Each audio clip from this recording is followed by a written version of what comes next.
Welcome to the Brotherly Ballers podcast with your hosts, Jack Vickers and Tyler Herman.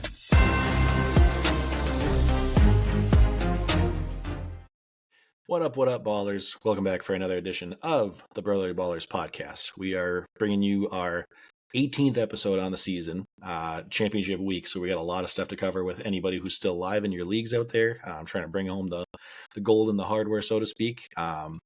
If you didn't check it out already, we did have a cool little crossover episode last week with the MinneZona crew. So thank you to them for having us on. We had a lot of good talk with some picks to try to help you survive the semis last week. And then also just kind of some Vikings season-long recap stuff. But go check that out later. Comment on that episode.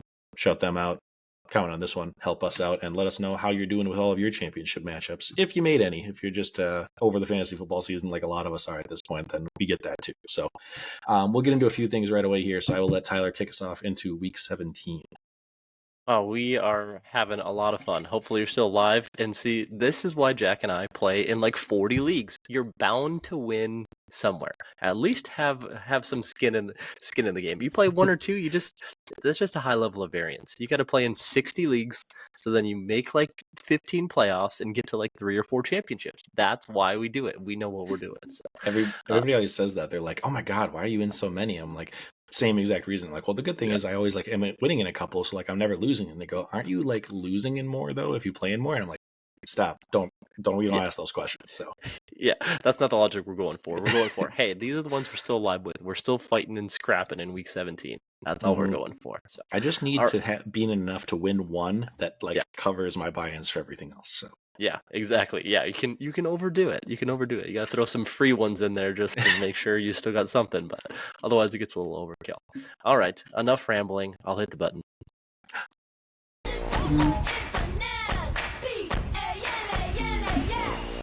Believe it or not, I did reduce these down because this is about 3 weeks of fun facts coming. Yeah. So bear with me. We won't comment after every single one, but I'll just kind of go through them semi-rapid fire.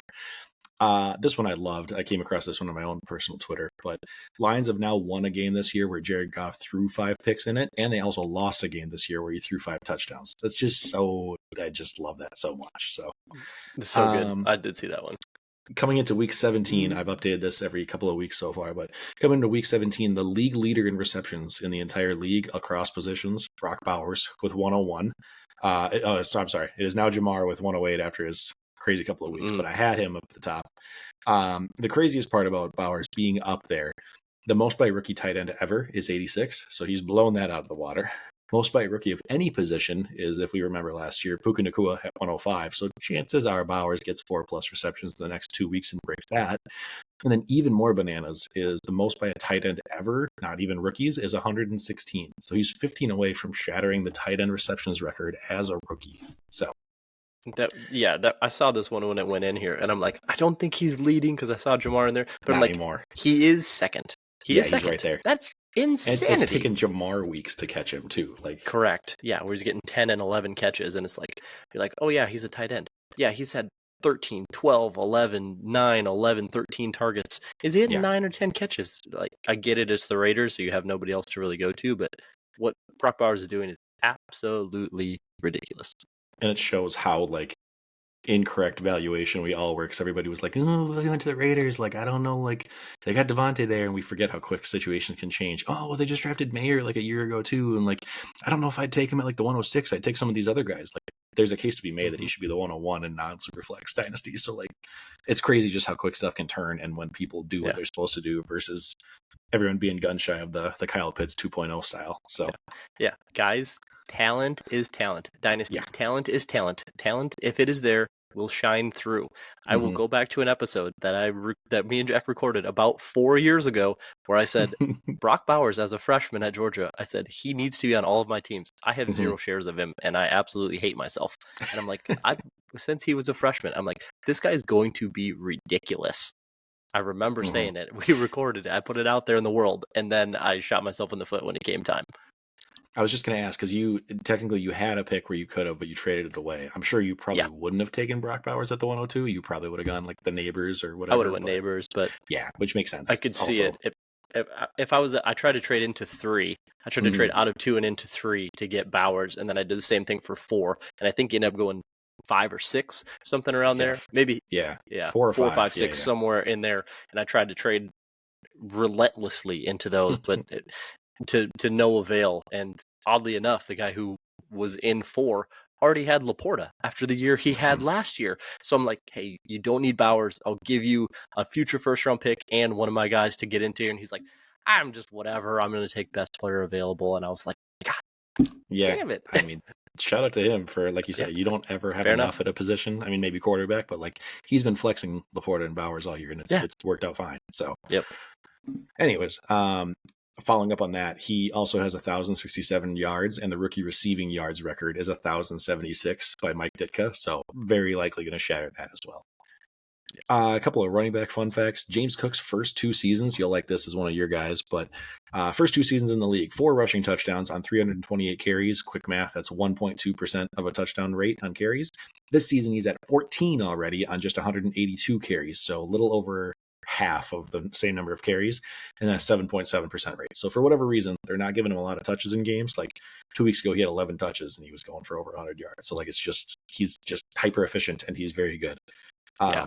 Even more bananas, he's also tied with Jamar for the most total touchdowns this season with 16. And obviously Jamar's crazy volume. Like that's crazy.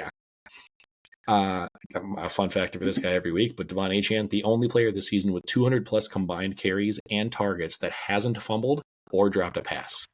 So that's crazy high volume to still not, especially as a running back. I mean, obviously we know he's a good receiver, but like even the great receivers drop a pass or a fumble happens, somebody peanut punches in there. So crazy.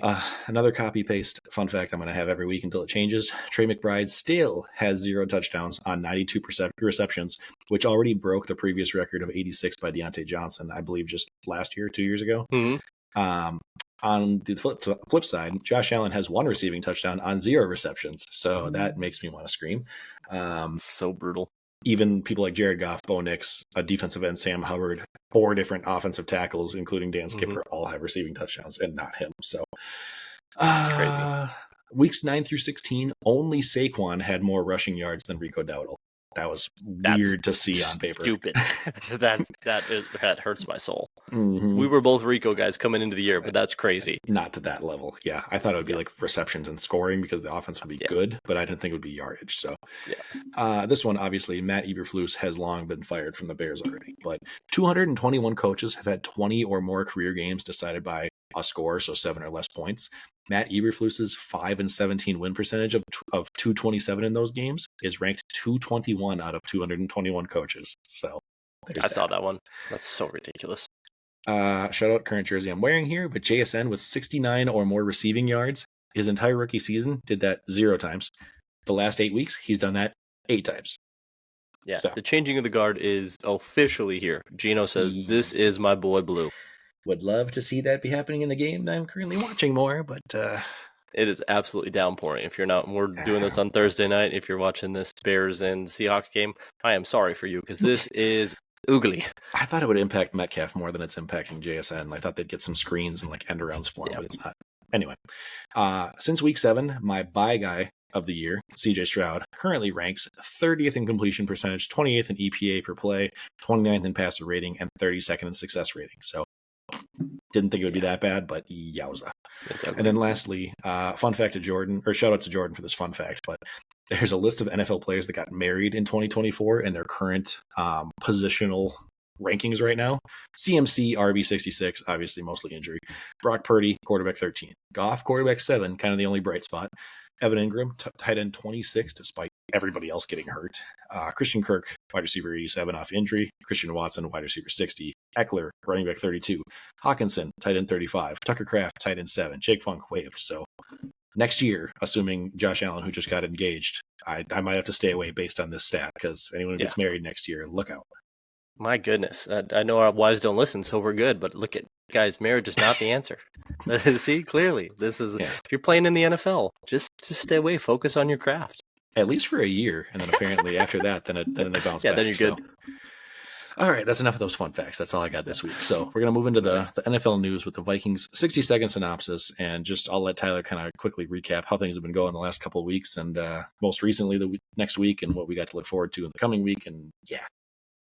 Yeah, we're doing it. We're super doing it. The Vikings have looked really good. We obviously looked really good against the Falcons the other week, and then this most recently week 16, we took down the Seahawks 27-24. I didn't get a chance. I was gone this last weekend, so I didn't get a chance to watch a lot of it.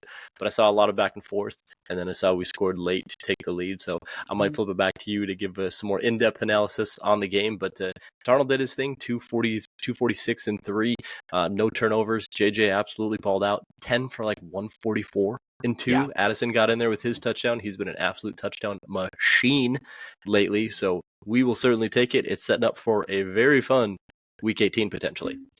Yeah, agreed. There's not a whole lot else to say. It was a little bit nervous how close it was back and forth because we got out to an early lead, but Jefferson seemed surprisingly, I mean, not for him, but unstoppable despite the Seahawks having a really good secondary. So that was really, really nice to see. Addison just seems like a touchdown guy every single week, which is cool. I would love Hawkinson to be involved more than he has been. But it seems like I was talking about this with one of my buddies, and it seemed like the return of Hawkinson has coincided with the breakout of Addison. So, I mean, he's not doing a lot, but Addison is stepping up more. So, I mean, that I'll take it from one or the other. It would just be nice to feel like he's impacting more than he is. And then Aaron Jones, nothing crazy fancy, but he had a few good runs in there. Didn't have the same turnover fumble problems that he has had. So defense stepped up when we needed to. I got a little nervous when the Seahawks took the lead. We had them on 3rd and goal and let the touchdown in at that time. And I was like, oh, no, but we moved down the field almost too quickly because we scored with like 2 minutes left to go, but then made the stop and Geno threw a pass out to DK and it looked like DK kind of just like curved it instead of like cutting out, and it just sailed and went right to one of our corners for an easy kind of, oh, we're done. That's it. So, I'm happy that we're at home this week, but obviously nervous. It's very tough to sweep the Packers 2 games in a season. We don't normally do that. So I feel like a lot of people are already talking too much about like, oh, it's going to be us and the Lions for the division week 18. I'm like, let's just get through this freaking game first. So, yeah, because really, even if we lose to the Packers and then lost to the Lions, we'll be tied with the Packers for the wild card. So we should still have the 5 seed, but yes, it's kind of like all or nothing at this point. So, yeah, I'm really hoping that we at least pull this one off, and then whatever happens in Detroit happens. It would just be nice to have that game mean something either way. So yeah, agreed. That's awesome. Just to be, we're not used to it as Viking fans to be even in contention for a number 1 seed. So it's crazy. We certainly enjoyed it. Obviously, blew Jack and I's expectations out of the water. So we just hope it continues. Yeah, one of the 2 teams is going to be the first 13 or 14 win team to be a wild card team. So that's fun. Got to play on the road. That's in your wild card game at least 14 you'll get, and like, whatever. The Bucks That's or crazy. The Falcons, but still ridiculous. I'd love to buy instead. So yeah. All right, moving into NFL Pick'em. I believe we are wrapped up now, so I'm assuming this is all updated already. So I'll let you do the final standings since this was your kind of thing. Yeah, we got into it. So I know we didn't have, with the crossover episode, we didn't have the results of week 15 and into 16. But I got them all updated, so I'll run through it. And so I would have a drum roll, but I don't have a drum roll. Actually, I might actually do. Oh my gosh, I might have a drum roll button here. Oh, that's a drum joke. I tried. Oh, hey, look at that. This one.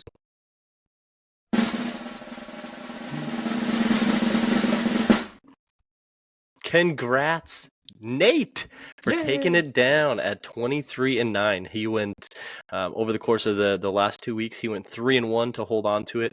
In week 15, he had the Ravens and the Falcons right, and then in week 16, he got the Cardinals wrong. We got the Bills right. So he actually ended up with straight up 2-game victory over the rest of us that were in second place. Jack, myself, and Nick all finished at 21-11. Coincidentally, Jack went 2-2 over the last 2 weeks, and then Nick and I both went 3-1 to catch up to him with that game. So we will split the second and third pot.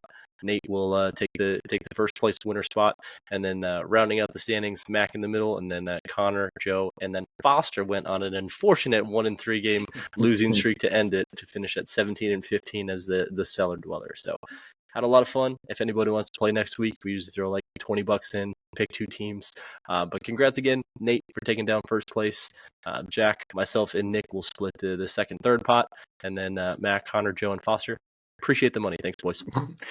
This is the third year we've done that, and the first 2 years it was you, me, and Nick in some combo of the top three. So this is the first time. I mean, we're technically still all in the podium because of a tie, but this is the first time someone else breaks it, and Nate just took the whole thing down. So well done, sir. Got very, very close at the end, but we'll see if we can shake things up or try to add something to it next year, make it more interesting. Maybe I'll do like a against the spread kind of thing, or that'd be sweet, like that. All right, moving into the MinneZona Sports season-long pick'em. I haven't updated week after week here, but the leader is currently at 175, and for fun fact context, they're at 99.4% percentile of all brackets. So I mean, it's tough to beat when there's only like 30 of us in the group, and we're playing somebody who's in the 99th above. But Tyler's in striking distance at 170. He got 11 this past week, right, and then 13 the week before. I'm at 165, so I've made up a little bit of ground on Tyler at least, but I'm still 10 out with 2 weeks to go, so it's not probably happening. But 13 and then 15 the last 2 weeks. That helped a lot. As far as the tough picks last week, I did talk about the Chargers over Kansas City or a couple weeks ago, but they squeaked by because they've got voodoo magic. So talked about that one being closer than people expected. So at least that was a right call. It just broke the way of the majority, unfortunately. So this week, so far, a few games have already happened, but tried to be sneaky and go Steelers on Christmas, but they flopped versus the Chiefs. It didn't look good. Got the Ravens over Texans right. I picked the Chiefs, or the Seahawks, excuse me. I mean, it's 6-3 right now, so it means nothing so far. As far as the rest of the games going, Chargers, Bengals, Rams, Colts, Bills. I'm going Raiders versus the Saints just because they're 33-67. I feel like I'd pick them straight up, but also I'm trying to steal games. The Seahawks or the Saints with just everybody hurt. I think the Raiders can do something. So, then Bucks, I'm going Titans over the Jags, 32-68. Again, just feels like they're close enough where I would just take the underdog and hope I get right. Jaguars look terrible, and at least the Titans can somewhat move the ball or have a deep shot to Ridley and end it. So, please tackle DJ Moore. Thank you. Okay, cool. Cowboys, I am picking as my spicy one this week. They're only an 8% versus the Eagles at 92. I completely get the Eagles should be the favorite, but with Hurts, if he misses, I think this can be one that could kind of be like a steal. So that's what we're going with there. And then Dolphins, Vikings, Commanders, and Lions rounding out the crew. So nice. That's crazy. Those are the exact two that I picked. I picked the Raiders over the Saints as well. I figured AOC is going to be able to do something there, and I get all their running backs are hurt. But between Jacoby and Brock, I don't know who the Saints are going to guard them, and Spencer Rattler looks like absolute garbage. So, again, I don't expect Kamara to play either. They have no incentive to rush him back. And, I mean, I know he's not on IR, but they're not going to put him in here. They have no need. They can technically bring Chris Olave back, but again, why would you do that for a game like this? And then I also have the Titans over the Jags as well. Just both hapless teams, absolutely terrible defenses. Tennessee's got a much better defense than the Jags. Pollard can control it. Tajay Spears has looked better. Mason Rudolph has looked plenty good in the wake of Levis as well. So yeah, give me the Titans there as well. So I'm with you on both of those. Perfect. Yeah. At this point, just trying to steal some and really think it's more of just if I can win it all or not have to care about week 18, we'll see. There you go. Underdog of the week. I talked about the Cowboys with the Eagles a little bit, just because I think the Cowboys have enough to play for. I'm just trying to spoil the Eagles winning the division, because after they slipped up and lost to the Commanders still have a chance here. So on top of that, I feel like I'm picking the Bucks currently, but don't be surprised if the Panthers put up a really good fight versus them. The Bucks are basically fighting now with the Falcons and them trading losses to not win the division either way. I think the Panthers have looked really, really good in recent weeks, and it could be a closer one at home than people are expecting. So 100% agreed. Moving into Bomb Squads and Butt Cheeks, obviously we didn't update week to week the last couple of them, but currently through 16 weeks, for the wins, Rob's at 36 and the next closest is 29. So he has literally already locked it up. Yikes. Yeah, I saw that's that. crazy. Like, well, don't need to bother putting those in anymore because he's up by 6 or more. So ran away with that one. It's crazy how many, like 6 of the 10 teams went for wins, and the next best is 29 and 16. Like it's crazy. Very surprising. So as far as losses, we got a lot closer race. We have me at 30, Walter's at 29, Easton at 28, and Tyler at 27. So everybody there is still in contention with 6 games to go. Me still in the lead, but I've kind of slipped up lately. 15 and 30 with the Panthers, Raiders, and Seahawks. Week 14, I went 1-2. 15 and 16, I went 0-3, and then 2-1. So a combined 3 and 6. So not ideal with having the lead the entire way. And I also don't feel great about my last 6 games here. Like even right now, the Seahawks playing the Bears is pretty much par for the course, where my bad teams play other bad teams. So could easily slip it up here and let people catch me with only 1 game to go. If the Bears can hold on tonight, that'll be big. Panthers versus the Bucks, like I just talked about, who could put up a fight. And then Raiders versus the Saints. So bad and bad. That feels like another coin flip too. Yeah. I think I should have 1 loss in that, with Panthers versus Bucks as the best feeling, but the other 2 are probably the favorites, and that's going to be tough. So yeah. That's going to be tough. For me, I'm at 18 and 27. So week 15 and 16, I went 2-1. Mother of pearl, and then finally got an 0-3 week, which feels like it's been forever since I've done that. And so week 17, I've got a bunch of unfortunately weirdly winnable games. I know Broncos versus Bengals doesn't seem like it, but for those that don't know, the weather in that game is supposed to be absolutely awful. It's supposed to be like 45 and washout downpour, so that game could go absolutely anyway. So Merry Christmas to anybody who has to play against Burrow and Jamar Chase. You just got a giant gift in that, so hopefully you don't have them on your team. I could be wrong, you can't sit them, but man, that's unfortunate because it's going to be awful weather. Cardinals versus Rams, absolute coin toss, and then Giants and Colts, another absolute coin toss. So I could go 0-3, I could legitimately go 3-0. Yeah, I think such is life. I'm feeling like a 2-1 kind of week, because I think the Seahawks will hang on here, and Raiders aren't losing to the Saints. I don't care what people are saying. So, nope, I agree. Right, moving into some swimming upstream action to kick off our general fantasy talk. Oh, gotta scroll all the way back down if I can hit my button. Just keep swimming, just keep swimming, just keep swimming, swimming, swimming. And listen, I know fish can't drown, but I am finding a way at the end of the season. You are drowning. It's been rough. There's a reason that we haven't done the show lately, because I didn't have to talk about how I picked. I had Russ in week 14 versus Cleveland, who got 16.02. But then week 15, I was like, oh, baby, Jameis went off. I'm going with him this week again versus the Chiefs. Negative 0.36. And then last week, I was like, you know what? I'm going to take a guy that I'd never, ever take. He's kind of like another Daniel Jones to me, just because I want to switch it up. And Rams have a really bad pass defense. Let me get Rodgers, 12.8. So not what you want to do when you're trying to make up ground here. So between all of that, that puts me at 229.28 on the year, which is down to QB 17 from QB 12. So I was in the QB 1 range the last 4 weeks, and then finally dropped off over these last couple. So we'll see if we can make a push to get back in. We've never had a season where we've both been QB 1s, so I'm trying to pull that off. But Tyler's doing better. So yeah, it's still pretty ugly, but we're certainly more in streaming territory than the 29s that we've put up sometimes. But yeah, week 14, I had Caleb versus San Francisco. That game where he had 4 yards in the first half. Thankfully, he ran one in the second half to make it a little better, so he ended up with 14.6. And week 15, I went back to the well with Caleb. I had another terrible game, 9.94. And then last week I did Gino against Minnesota, so a little bit better there, obviously, 21.36. So that brings me up to 289.18 on the season, so that puts me at QB 8. So certainly something I will take. But after all those weeks, kept me middle enough to go from QB 7 just down to QB 8. So should finish as a QB 1, barring anything absolutely absurd happening. But on to week 17 here. Let's run it back. Give me Gino again tonight. Didn't look at the weather coming into this. Already not looking great for me this week. But what can you do? Gino, I believe in you. Give me some type of second half / we're already in the fourth quarter run, because it's not looking good for you, boy. Just get him a JSN touchdown, huh? I know me and good Foster deal. would both Just love for to you. see that. So based on that, I am going again in this matchup I keep talking about, but Bryce Young versus the Bucks. I don't know if I fully believe in the Bryce Young resurgence yet, but the Bucks is a good defense you can move the ball on, and he seems to be finding a way so far. Plus, he's starting to use his legs a little bit. So I'm just trying to get, above 12.8 or negative. So anything is an improvement at this point. Yeah, there you go. All right, let's move into a little ship it or skip it. So I got one question this week, and I figured that was plenty because we can discuss it and we don't have to, spend 20 minutes or whatever, but at least it's one that's worth more than just a yes or no. So my one ship it or skip it this week for you, it's basically just the MVP race. So Lamar versus Josh Allen. Take whichever one you will as the ship and which one is the skip, but who do you feel like should be winning? And I put in some stats here where we can talk about, but Lamar is basically winning in all the statistical ones, but I'll let you kind of kick off from there.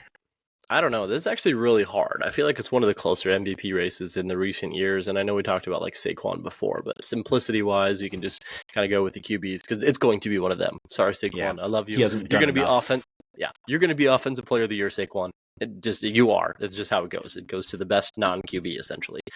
I guess at the end of the day, for me, I feel like it's actually really hard. I'm going to say Josh Allen simply because of him doing and putting up these stats with absolutely no supporting cast whatsoever. He's putting up these types of numbers with the roster that's around him. He's got a better record than he did last year with absolutely worse weapons entirely around him. So many injuries, people left and whatnot, and he's still putting up absolutely absurd numbers. Lamar, on the other hand, gets Derrick Henry, gets healthier team, gets Mark Andrews back in the fold and everything like that. Zay Flowers has a little bit of a mini breakout as well. So his weapons got better and their record got worse. Again, for me, wins is not a QB stat. You can say it as much as you want.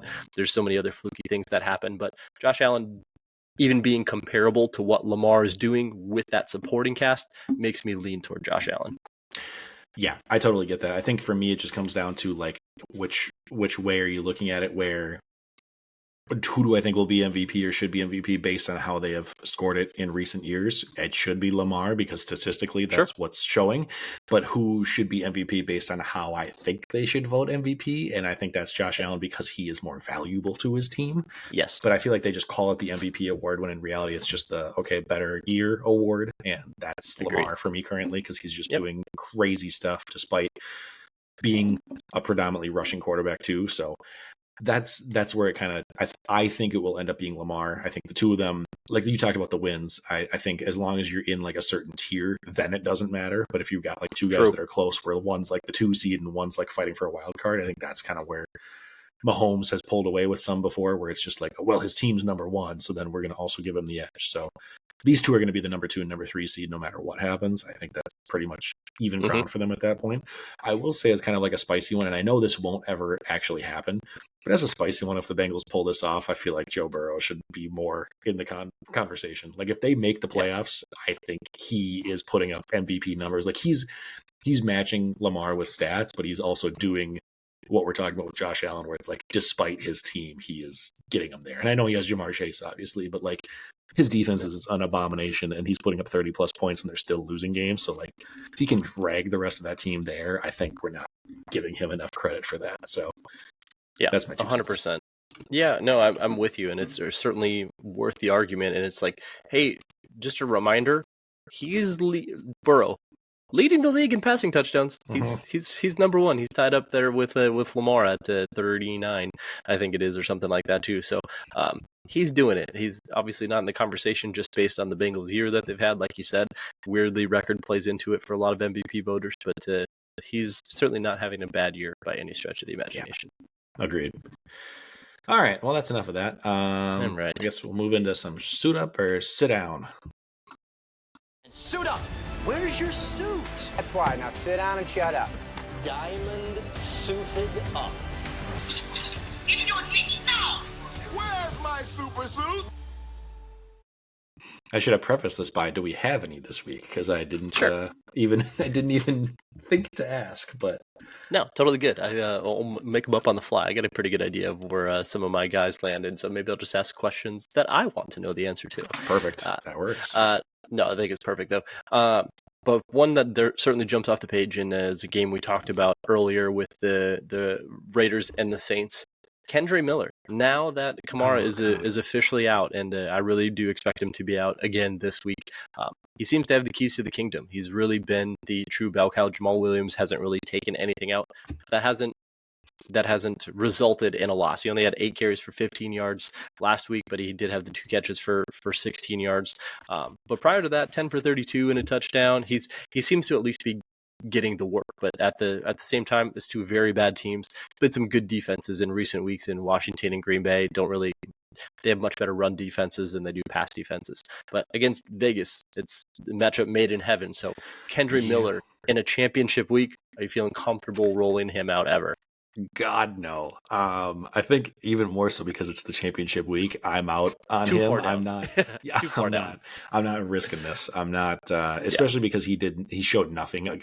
Granted, against a good defense, and they were game scripted out. But I don't believe in the Saints' ability to move the ball with Rattler and no passing options. So I think they can just stack the box and bring pressure, even if it's a bad defense. So I don't believe in this. Maybe he squirms his way to like 4 or 5 receptions and has a competent 9 to 10 point finish or gets a touchdown. But like barring a touchdown, I don't see a way he gets double digits. So I just can't do it. Perfect. I'm going to go much more difficult ones, and I'm just going to make you talk about it because we did off air. So Cooper Kupp against the Arizona Cardinals. How are you feeling? Can you put him in your lineup? 0 for 0 against San Francisco on 3 targets. He had 0 points. 3 for 24 this last week for 5.4 if you're playing a PPR league. 20.2, he went 5 for 92 and a touchdown the week before that. But then back to week 13, 3 for 17. So he's went 4.7, 20, 0, 5.4. Are you keeping Cooper Kupp in your lineup this week? And we'll play a little mini name game based on what you say here.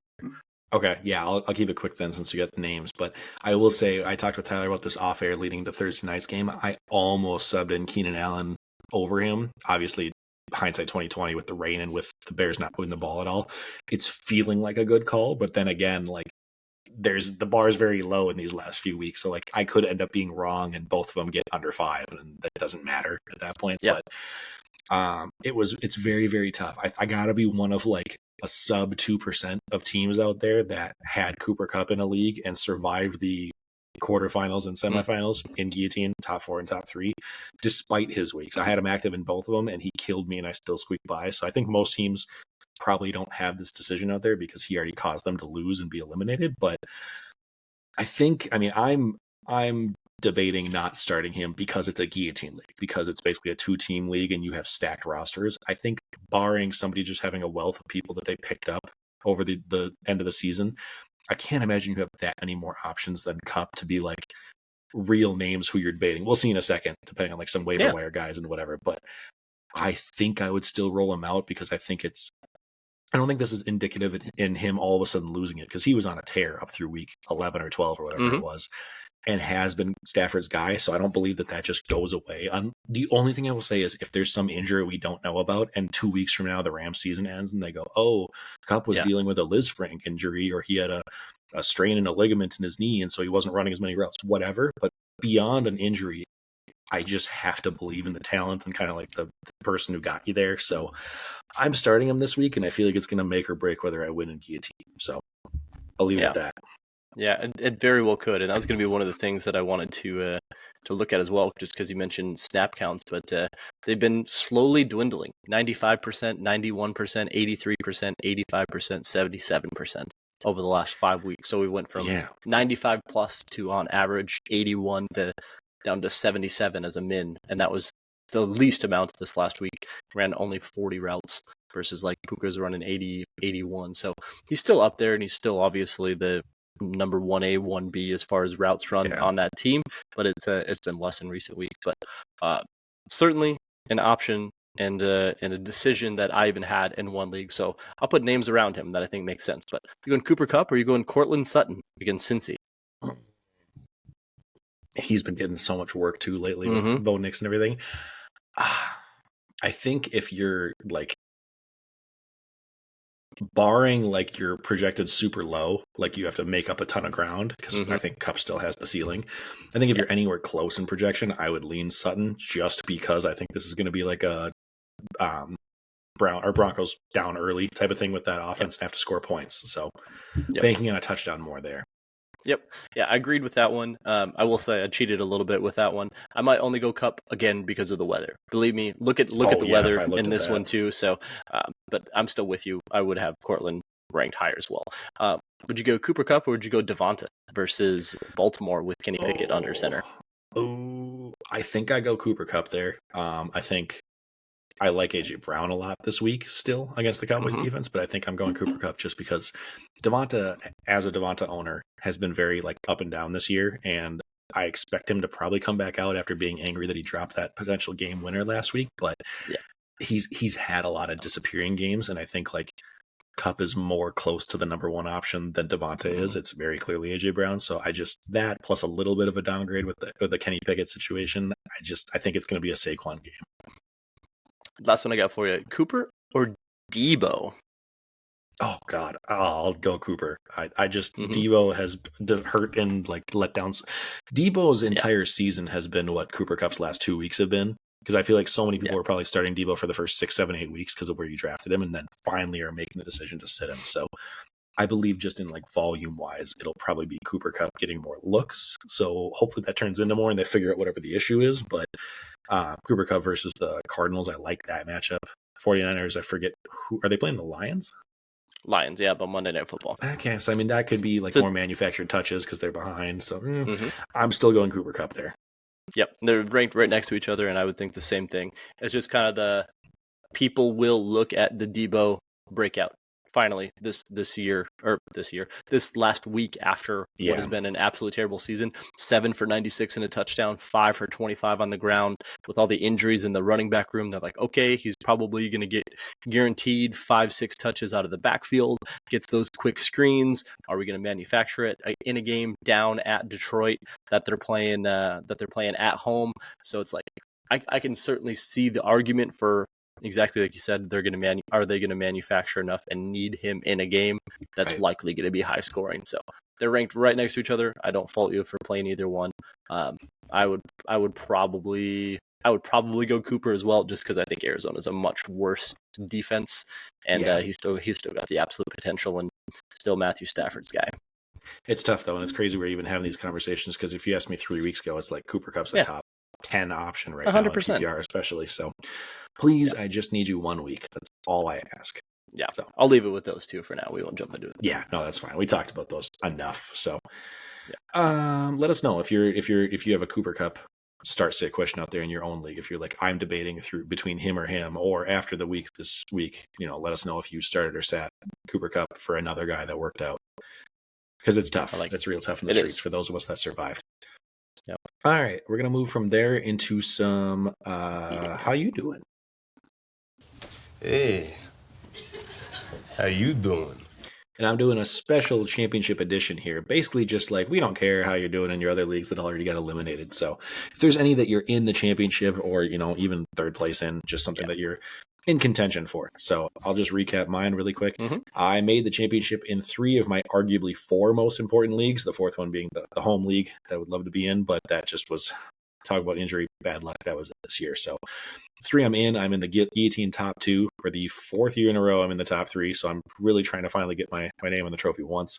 The Taco Dynasty, I finally made the championship after the letdown last year. And then my big work league that I got invited to this year post-merger. So Guillotine off to a bad start. I had Lamar and Henry go on Christmas Day, and they scored a lot for the other team. Plus, I'm very Bengals and Eagles heavy this week, and we talked about already Hurts potentially out, hurts my Eagles, and the crazy storm coming for the Bengals also isn't ideal. So that's 4 of my players right there. So we're going to see if we can hang on. But so really want to pull that one off. I think we're pretty neck and neck right now. The other team's got DJ Moore going currently, which so far has not done a lot. So I can't wait for you guys to listen to this tomorrow and be like, oh, did you see that DJ Moore 50-yard touchdown at the end of the 4th quarter? So we're going to not jinx it. Taco, I took down Mac finally, who's had my number for a couple of years now, versus Foster this week. So Foster, good luck to you too. Hopefully not as good a luck, but I had Lamar go, and that helped me a lot there. So kind of trading off Lamar. But surprise news of CeeDee Lamb and Kenneth Walker both out into IR suddenly today, in addition to about 5 or 6 other injuries. So I activated Charbonnet. It's not doing great so far because of this weather, and then plugging in Devontae Smith. So I just talked him down a little bit ago, but I'm hoping he steps up for me here. And then lastly, rounding it out, the work league, I beat the 4 and the 1 seeds, and I'm now playing the 2. So it's been a tough stretch. But the 2 seed, I looked at their team because we were projected like neck and neck, and I was like, oh, cool. Like my team's decent, but not great. Had injuries, whatever. Like, who do they have? I'm playing Josh Allen, Jahmyr Gibbs, Chase Brown, JSN, and Brian Thomas Jr. So it just feels like an all-star, like top 5s at every position except tight end, basically. So it's going to be a tough sledding. At least JSN isn't doing much for them in that league. So just want 1 championship out of the 3. That's all I ask. Nothing wrong with that. I had a pretty good season myself. So I got into 4 ships. So in the main league, our VSL league, I'm in the 3rd place game. Ryan went absolutely bonkers in the semifinals, like 155 plus, and I was no slouch. I scored 132. So it's like, it is what it is. all over again. Yeah, it is what it is. So fighting for the 3rd place game, I got Lamar and Derrick Henry, so got a good start, obviously, to that. But on the contrary, in all the ones that I'm in the ship, I'm playing against Lamar or Derrick Henry in some fashion. One of the dynasty leagues, the DFB, I'm in the ship. A bunch with all the softball guys that I'm in town here that actually listen. I'm in the ship here. My biggest money home league, I'm in the auction ship, and I'm the defending champion, so I got a shot to go back to back in that. So that's awesome. And then our MinneZona that we did, I'm in the ship for that as well. So I got 4 ships going, and then Gilly, we'll get to it in a second. Unfortunately, I got chopped. I took 3rd. Jonathan Taylor, I had him on the bench, which was extremely unfortunate, but it is what it is. Tyler, if you can hear me, drop the blade. No. Hit it. There it is. Perfect. It works. Nailed it. All right. There's not a ton to talk about because I'm not going to bother covering every remaining player and players that got dropped and whatever. Very sad that we made it to the top 3. Our show was 2 out of the 3, and we lost Tyler just barely. There goes the head now. Just Tyler and I made an agreement in the top 3 before that. We're going to be top 2 and we can talk about this. And I did my job. I squeaked by, and when it looked really, really dark, and then Tyler lost by 4 points, I think. So it was right there. But if your league's still going, that means you're in an 18-team league because everyone else's has already ended. And I'm in mine, so anything can happen at this point. We got a lot of star-studded teams, and I'm trying not to let a good start for her, the other team, weigh me down. But we'll see if we can finally pull it off, or if I'm destined to be the Bills that makes the Super Bowl 4 years in a row and doesn't win any. So, right. Well, we're going to move into some DFS face-off. Oh, Tyler won 15 and 16, so he's back up 9-7 with 2 weeks to go. So I need something to happen here these last couple of weeks to at least end in a tie, which would be pretty cool. All right. Well, I just want to let you know this is all rum and coke, and I've been drinking this the entire episode to make up for us not doing shots the last 2 weeks. It was rough in the beginning, and now it's going down smoother. So I don't know if that's a good or a bad sign, but I digress. Week 17 early thoughts. There's not a huge slate because there were so many freaking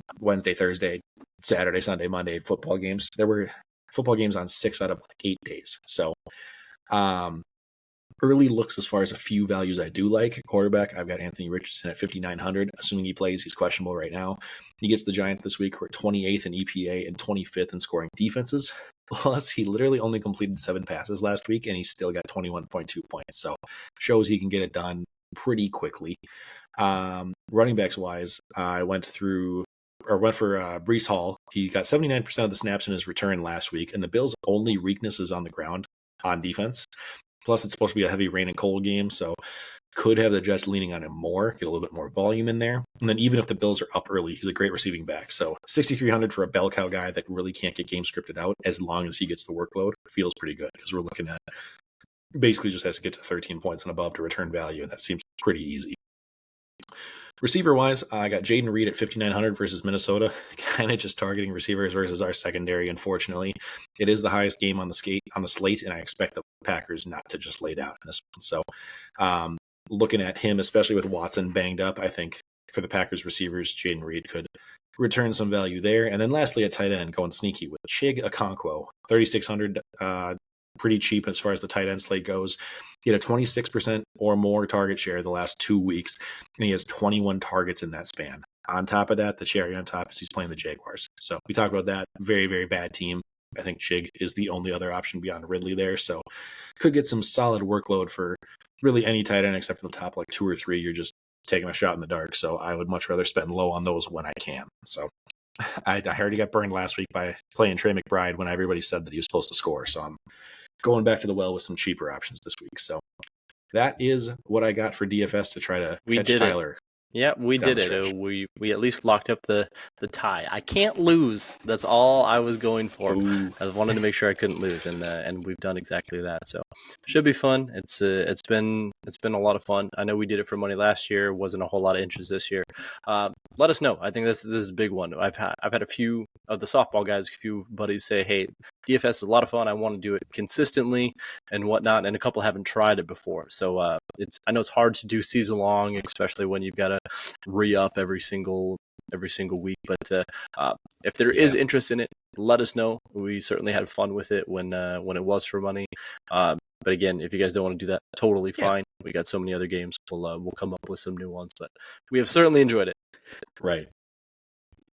Yeah, we'll make sure to get it out a little earlier next year to see who's interested. I'm not going to try to force it because I think 2 years ago we were like, let's invite everybody and get it super big. And it was 30 and it was cool, but like 12 stayed with it. So I'd rather just get kind of like the Pick'em. Like if we can even just get like 6 or 7 or 8 like dedicated people that can talk back and forth, whether we do a full season long points thing or maybe just like a week to week point threshold, because then at least like you're not totally out of it if you miss 1 week.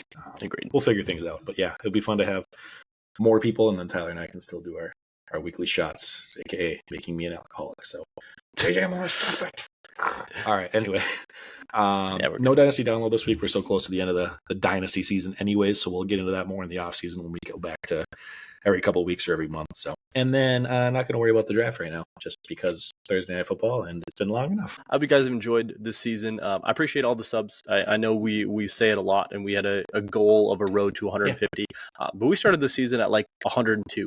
So I mean we got like 31 subs, and we got 2 new ones even this last week. We're up to 132 on the season. So we made a good chunk into what we were doing. So I mean, 25 plus new listeners and new subscribers here over the course of a 17, 18 weeks has been awesome. So we really do appreciate it. All the likes and comments are appreciated. They don't go unnoticed. So if you guys like what you see, please drop your likes, drop your comments, follow us on YouTube, hit the little sub button. But again, as always, guys, if you ever have any questions, drop them for us. But hope you've at least had a little bit of fun. I know we enjoy it. So if you've checked out for the season, go enjoy, take the time off. Fantasy baseball is right around the corner. Jack knows it. So guess what? Champion. So much work. Let's go. Defending. So let's go. At least you didn't get the 3-peat in all the major sports. That's my only solace. The only reason I didn't cheer for you. That would have been so amazing. I got fantasy basketball right here on the shoulder right now. I got fantasy baseball right here on the other shoulder. And I'm in the process of finishing potentially 3rd in our main league record for all these. So they didn't let me get the Thanos. They didn't let me get the last Infinity Stone. They tried to make me. I've tried to be inevitable, but I was so dangerously close. But that was absolutely brutal. That would have been the incredible jewel that certainly nobody's ever gotten. Yeah, no, that'll never, ever happen again. There's only like 5 of us that are even eligible for it, and I'm not re-upping for fantasy basketball, let me tell you. So I went back to back in that. I was like, we're good. I'm out. Yeah. You're like, done. But I digress. Yeah, anyways. Let us know if, like, those of you that are Dynasty people out there, we'll get into more kind of Dynasty focused as the regular season wraps up. But we'll get back with next week with kind of our final round of all the season long games and cover those, kind of talk about playoff implications, and maybe do a little bit like more of a playoff challenge too. And then, we'll just start kind of switching to Dynasty mode. So we appreciate you guys sticking with us so far. That's all. Peace out, Pod Squad. Bye. Thank you for listening to the Brotherly Ballers podcast. Check out more content on youtube.com/@thebrotherlyballers.